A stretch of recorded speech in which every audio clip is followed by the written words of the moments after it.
There are roughly 15 different types of logical reasoning questions, but some are more important than others. Today, I'm going to walk you through one of the most important distinctions I see students failing to make when it comes to LSAT logical reasoning.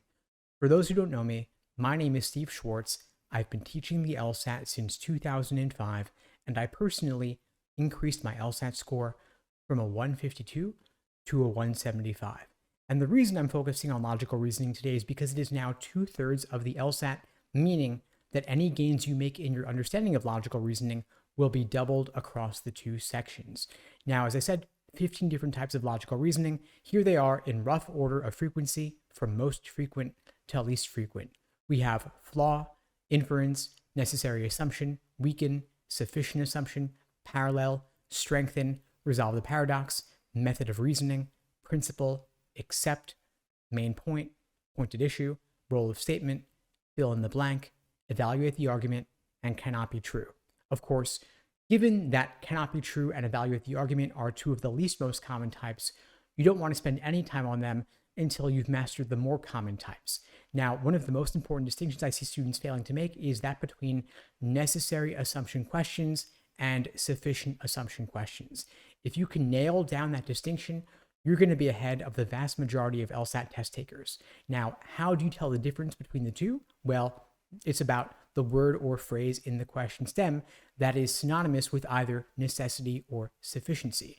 Necessary assumption questions contain words and phrases in the question stem synonymous with necessity, like depends upon, requires, and assumes.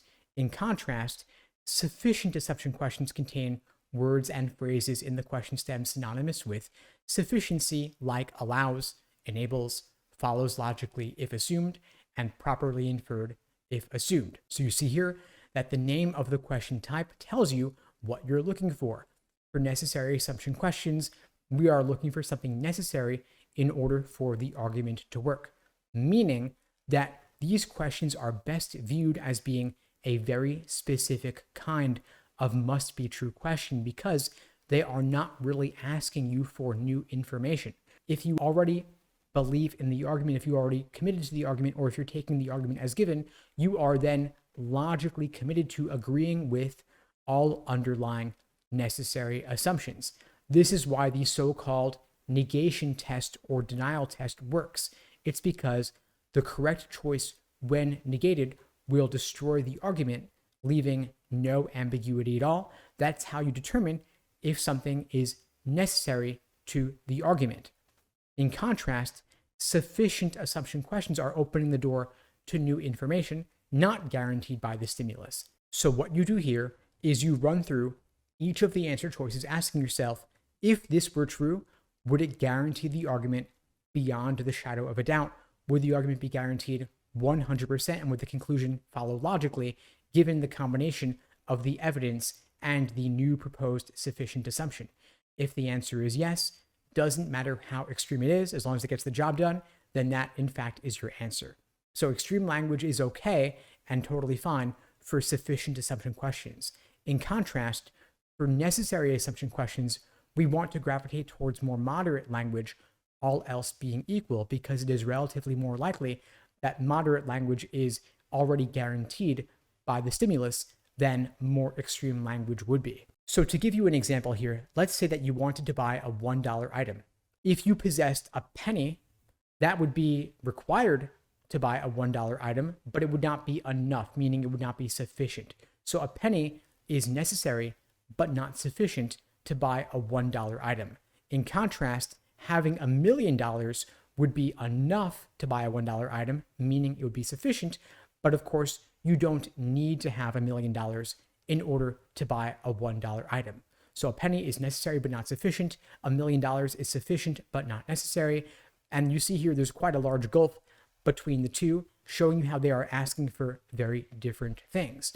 Now, if you possess the value of exactly $1, that is both necessary and sufficient, which is why sometimes you can get one of these questions right, even if you have the wrong perspective, just as a stopped clock is right twice a day.